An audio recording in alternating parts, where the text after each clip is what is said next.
Un homme d'affaires fortuné humilie un sans-abri devant tout le monde, se moquant de ses difficultés, de son passé et de sa valeur. Mais au moment même où l'homme tend la main vers ses quelques pièces éparpillées, Cristiano Ronaldo intervient. Ce qui se passe ensuite laisse toute la rue dans un silence stupéfait. Avant de commencer l'histoire, dites-nous en commentaire d'où vous nous suivez aujourd'hui. Maria Thompson regardait la facture de l'hôpital qu'elle tenait dans ses mains. 50 000 $. L'opération du cœur de sa mère avait épuisé jusqu'au dernier centime de ses économies, amassées en 20 ans de travail comme serveuse. « Ne t'inquiète pas pour moi », lui dit sa mère Betty depuis son lit d'hôpital. « Je vais aller bien. » Mais Maria savait mieux. Les médecins voulaient garder Betty une semaine de plus pour observation et chaque jour signifiait des factures supplémentaires qu'elle ne pouvait pas se permettre. Ce même matin, de l'autre côté de la ville, Richard Blake sortait de sa Mercedes devant Blake Enterprises. Il venait de conclure un nouveau contrat d'1 million de dollars et rien ne pouvait gâcher sa bonne humeur.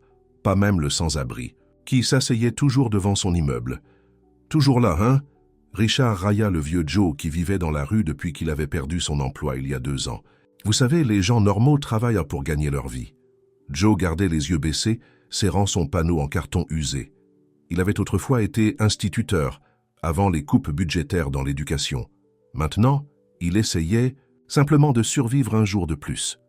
Maria prit un service supplémentaire au restaurant ce soir-là. Elle avait mal aux pieds, mais elle avait besoin de chaque dollar possible. Alors qu'elle servait le café à la table 12, elle entendit les clients parler d'une offre d'emploi chez Blake Enterprises, un poste d'assistante de direction. Le salaire était 3 fois supérieur à ce qu'elle gagnait au restaurant. « Je dois essayer », se dit-elle en se regardant dans la vitrine du restaurant. Elle n'avait pas de diplôme prestigieux, mais elle avait 20 ans d'expérience dans le contact humain et la gestion de tâches multiples. Le lendemain matin, Maria enfila sa plus belle robe, celle qu'elle réservait pour l'église, et se rendit chez Blake Enterprises. La réceptionniste la regarda de haut en bas avec un sourire narquois, mais lui donna quand même une demande d'emploi. Alors que Maria s'asseyait pour la remplir, Richard Blake passa, donnant des ordres au téléphone. Il ne remarqua même pas lorsqu'il fit tomber son sac à main de ses genoux, répandant son contenu par terre. « Oh là là, je suis tellement désolé », dit une voix douce. Un homme se baissa pour l'aider à ramasser ses affaires. Maria leva les yeux pour le remercier et se figea. C'était James Blake, le frère cadet de Richard et copropriétaire de l'entreprise. « Je m'appelle Maria », dit-elle, la voix légèrement tremblante. « Je suis là pour le poste d'assistante de direction. » James sourit, et pendant un instant, Maria oublia tous ses soucis. « Eh bien, Maria, dit-il, pourquoi ne me parlez-vous pas de vous autour d'un café ?» Richard observa cette interaction depuis la fenêtre de son bureau, le visage noirci, de colère. Son frère stupide avait toujours été trop mou, trop attentionné. Ce n'est pas comme ça qu'on dirige une entreprise prospère. Il prit son téléphone et commença à passer des appels.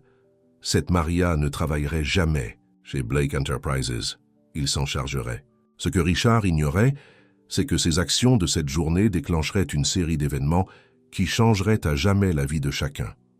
Parfois, les actes les plus cruels conduisent aux bénédictions les plus inattendues. Et parfois, les personnes que vous méprisez s'avèrent être celles qui peuvent vous apprendre les leçons les plus importantes de la vie. Le café était bondé, mais Maria remarqua à peine la foule. James Blake écoutait attentivement, alors qu'elle lui racontait les problèmes de santé de sa mère et ses années d'expérience professionnelle. « Je sais que je n'ai pas de diplôme universitaire, » dit Maria en serrant sa tasse de café. « Mais je travaille dur et j'apprends vite. » James sourit. « Vous savez quoi, je vous crois. Quand pouvez-vous commencer ?»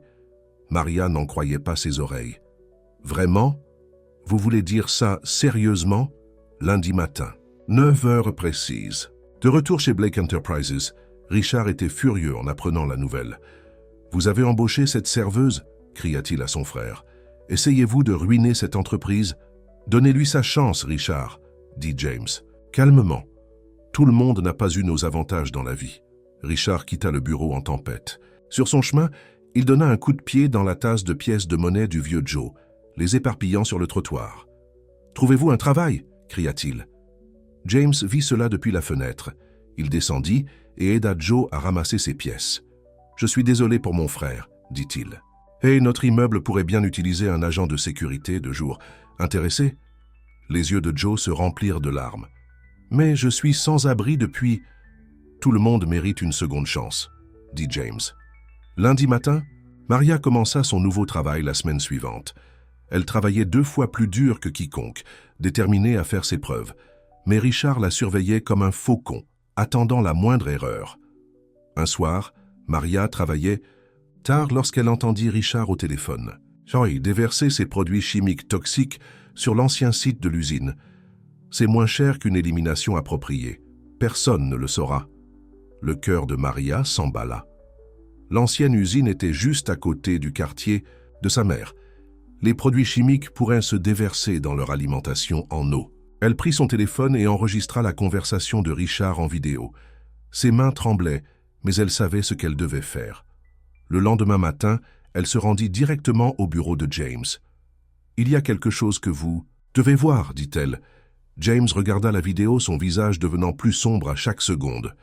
Je savais que Richard coupait les coins, mais ça, c'est criminel.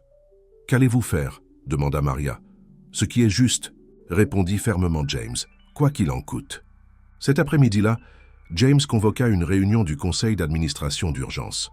Richard entra aussi sûr de lui que jamais, jusqu'à ce qu'il voie la vidéo diffusée sur le grand écran. « Vous m'espionnez » grogna-t-il. « À Maria. »« Non, Richard, » se leva James. « Elle protège des innocents. Ce que je ne peux pas dire pour vous. » Le conseil vota à l'unanimité. Richard était viré, mais tout le monde savait qu'il ne se laisserait pas faire sans se battre. Alors que Maria quittait le travail ce soir-là, elle vit Joe dans son nouvel uniforme de sécurité, debout et fier à son poste. Il sourit et lui fit un salut de la main. « Les choses changent ici, » dit-il. « Oui, c'est vrai, » répondit Maria. « Mais j'ai le sentiment que la vraie bataille ne fait que commencer. » Elle n'avait aucune idée de la justesse de ses paroles, car à cet instant précis, Richard était dans son bureau à la maison, passant des appels à tous ceux qui lui devaient des faveurs. Il les détruirait tous, et son frère, cette serveuse, et tous ceux qui se mettraient sur son chemin. Le lendemain matin apporterait une tempête à laquelle aucun d'eux n'était prêt. Mais parfois, les tempêtes les plus violentes ouvrent la voie aux jours les plus radieux. Le journal du matin atterrit sur le bureau de Maria comme une bombe. Blake Enterprises accusé de fraude, hurlait le titre. En dessous, une photo de James l'air coupable comme un coupable. Ce sont des mensonges, a déclaré James lors de la réunion du personnel d'urgence. Mon frère Richard est derrière tout ça. Mais le mal était déjà fait. L'action de la société chutait. Les clients appelaient pour annuler les contrats. Même certains membres du conseil commençaient à douter de James. Maria trouva Richard l'attendant près de sa voiture ce soir-là. « Qu'est-ce que ça fait ?» sourit-il. « D'avoir misé sur le mauvais cheval ? James est 2 fois l'homme que vous ne serez jamais, » répliqua Maria. Le sourire de Richard devint glacial. « Vous savez, j'ai fait des recherches. J'ai découvert les factures d'hôpital de votre mère. Dommage si quelque chose arrivait à ça. Couverture d'assurance. » Maria sentit son sang se glacer. « Vous n'oseriez pas. Tentez-moi, » dit Richard en s'éloignant. « À moins, bien sûr, que vous ne soyez prête à m'aider à récupérer mon entreprise. » À l'hôpital, Betty sentit que quelque chose n'allait pas dès que Maria entra. « Chérie, qu'est-il arrivé ?» Maria craqua et lui raconta tout. Les menaces de Richard James accusé à tort et sa peur. « Écoute-moi, » dit Betty en prenant la main de sa fille. « Ton papa n'a pas élevé une lâche. Fais ce qui est juste, quoi qu'il arrive. » Pendant ce temps, Joe menait sa propre enquête. Des années passées dans la rue lui avaient appris à observer, à écouter. Il avait vu Richard rencontrer des personnages louches dans le parking. Il avait des noms, des dates, des photos prises avec son vieux téléphone. Cette nuit-là, Maria ne put pas dormir. La menace de Richard planait sur elle comme un nuage noir. Elle savait qu'il pouvait détruire l'assurance de sa mère d'un seul coup de fil. Mais les mots de Betty lui revenaient sans cesse. « Fais ce qui est juste. » Le lendemain matin, Maria se rendit au bureau de James. Elle le trouva fixant, le vide par la fenêtre, l'air vaincu. « Je songe à démissionner, » dit-il doucement. « Peut-être que Richard a raison, peut-être que je ne suis pas faite pour ça. »« Non, » déclara Maria avec fermeté. « C'est exactement ce qu'il veut et je ne le laisserai pas gagner. » Elle raconta à James la menace de Richard, la situation de sa mère et les preuves réunies par Joe. James écouta, son expression passant du désespoir à la détermination. « Tu risques tout pour m'aider ? Vous m'avez donné une Chance alors que personne d'autre ne le ferait, répondit Maria. Maintenant, c'est à mon tour de vous soutenir. Ils travaillèrent toute la nuit, rassemblant les preuves. Les photos de Joe, la vidéo de Maria, une piste écrite des agissements illégaux de Richard, remontant à des années. Mais alors qu'il s'apprêtait à présenter tout cela au conseil d'administration, Maria reçut l'appel qu'elle redoutait. L'état de santé de sa mère s'était aggravé. « Madame Thompson, » dit le médecin, « l'assurance de votre mère a été résiliée. Nous devons discuter des options de paiement immédiatement. » Richard avait tenu sa menace. Maria devait maintenant faire un choix impossible, sauver sa mère ou sauver l'homme dont elle tombait amoureuse. Ce qu'elle ignorait, c'est que Betty avait déjà pris une décision. Une décision qui allait tout changer. Car parfois, le plus grand acte d'amour consiste à laisser une autre personne être forte pour soi. Maria se précipita à l'hôpital, le cœur battant. Les infirmières la dirigèrent vers la chambre de sa mère, mais le lit de Betty était vide. « Maman ?» appela Maria, la panique montant dans sa gorge. « Elle est partie de sa propre initiative, » expliqua l'infirmière-chef. « Elle a laissé ça pour vous. C'était une lettre, écrite de la main tremblante de Betty. « Ma chère fille, je ne laisserai pas Richard m'utiliser pour te contrôler. Je suis allé chez ta tante Sarah. Son assurance me couvrira pour le moment. Fais ce qui doit être fait. Je t'aime, maman. » Maria serra la lettre contre sa poitrine, les larmes coulant sur son visage. Sa mère avait sacrifié ses propres soins pour donner à Maria la liberté de se battre. De retour chez Blake Enterprises, la situation empirait. Richard avait convoqué une réunion d'urgence du conseil d'administration pour le lendemain matin. James savait que c'était sa dernière chance de sauver l'entreprise. « Il va essayer de forcer un vote pour me destituer, » dit James à Maria. « Une fois qu'il aura repris le contrôle, il détruira tout ce que nous avons construit. » À ce moment-là, Joe fit irruption dans le bureau, essoufflé. « Vous devez voir ça, » dit-il. Il lança une vidéo sur son téléphone. Elle montrait Richard rencontrant quelqu'un dans le parking la veille au soir. L'homme lui remettait une enveloppe pleine d'argent. « C'est le sénateur Williams, » dit James se penchant, « et il parle du déversement de produits chimiques. »« J'ai tout, » dit Joe fièrement. Chaque mot. Le téléphone de Maria vibra. C'était un SMS de Richard. « Dernière chance. Soit tu témoignes contre James demain, soit ta mère perd tout. » Elle le montra à James et à Joe. « Il ne sait pas que ta mère est partie, » réalisa James. « Non, » dit Maria lentement. « Il ne le sait pas. Ils travaillèrent toute la nuit, préparant leur défense. Mais il leur manquait une pièce pour que leur plan fonctionne. Le lendemain matin, la salle du conseil était bondée. Richard se tenait à la tête de la table, l'air suffisant. « Mesdames et messieurs, » commença-t-il, « j'ai convoqué cette réunion parce que mon frère s'est égaré. Il a embauché des personnes non qualifiées, pris des décisions stupides et endommagé la réputation de notre entreprise. » Il se tourna vers Maria. « Madame Thompson, n'avez-vous pas quelque chose à dire au conseil à propos de James Blake ?» Maria se leva, les mains tremblantes, mais la voix ferme. « Oui, j'en ai. » Richard sourit triomphalement. « J'ai des preuves, » continua Maria. « Des activités illégales de Richard Blake, de fraude financière et de crimes environnementaux. » Le sourire disparut du visage de Richard. Un par un, ils présentèrent leurs preuves. Les vidéos de Joe, la piste écrite, le déversement illégal, les pots de vin. Mais le coup final vint de l'arrière de la salle. Betty Thompson entra, soutenue par tante Sarah. « Maman, » haleta Maria. « Vous croyez pouvoir menacer ma fille ?» dit Betty à Richard, sa voix faible mais déterminée. « Vous ne savez pas ce qu'est la vraie force. » Le visage de Richard pâlit. Tout s'effondrait. Mais il lui restait une dernière carte à jouer. Une carte qui allait soit le sauver, soit les détruire tous. Richard sortit une arme. La salle du conseil éclata en soupirs et en cris. « Personne ne bouge, » grogna-t-il. « J'ai construit cette entreprise, elle est à moi. »« Pose ton arme, fils, » dit une voix calme. Tous se retournèrent pour voir le vieux monsieur Blake, le père de Richard et James, debout dans l'embrasure de la porte. « Papa ?» La main de Richard tremblait. « Tu étais censé être en Floride. »« James m'a appelé, » dit l'aîné Blake, s'avançant. « Il m'a tout raconté. Je devais voir de mes propres yeux ce que tu étais devenu. »« Ce que je suis devenu ?» Richard rit amèrement.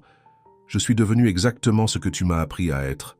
Impitoyable, prospère. »« Non. » Monsieur Blake hocha tristement la tête. « Je t'ai appris à être fort. Quelque part en chemin, tu as confondu cruauté et force. » Betty s'avança aussi, malgré les efforts de Maria pour la retenir. « Écoute ton père, Richard. J'ai élevé ma fille seule, en travaillant. 2 emplois. C'est ça la force, ça ?» Elle fit un geste vers son arme. « C'est de la faiblesse. » Joe s'approcha également. « J'ai tout perdu une fois. J'ai vécu dans la rue. Mais je n'ai jamais perdu ma dignité. Ton frère m'a rendu ma fierté, ma vie. » La main de Richard vacilla.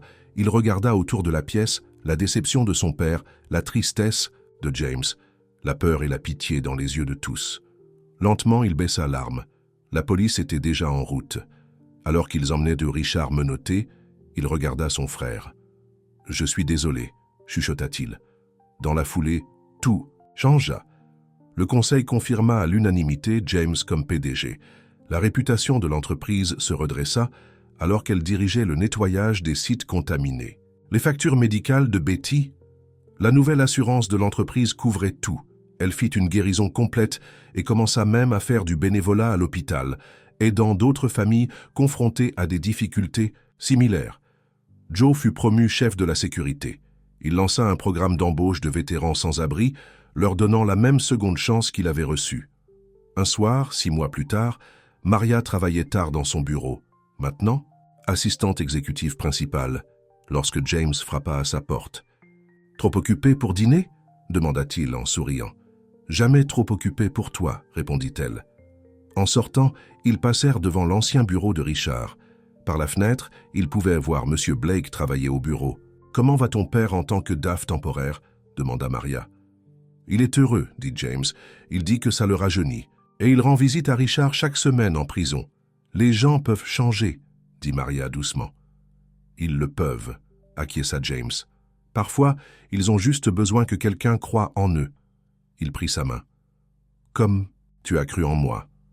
Dehors, le coucher du soleil peignait le ciel de belles couleurs. Joe fit signe de la main depuis son poste de sécurité lorsqu'ils passèrent. Betty attendait dans la voiture pour les rejoindre pour le dîner. Leur tradition familiale hebdomadaire maintenant. Maria regarda autour d'elle tous ces gens. Sa mère en bonne santé et heureuse. Joe fier dans son uniforme. James lui tenant la main. Même M. Blake à l'étage, essayant d'aider son fils emprisonné à trouver la rédemption. Elle se souvenait comment tout avait commencé, avec une facture d'hôpital et une demande d'emploi désespérée. Maintenant, les voilà, tous changés, tous plus forts, car au final, la vraie richesse ne se mesure pas en dollars. Elle se mesure en amour, en deuxième chance, et dans le courage de faire ce qui est juste. Et à cette mesure, ils étaient tous riches au-delà de leurs rêves les plus fous. Fin.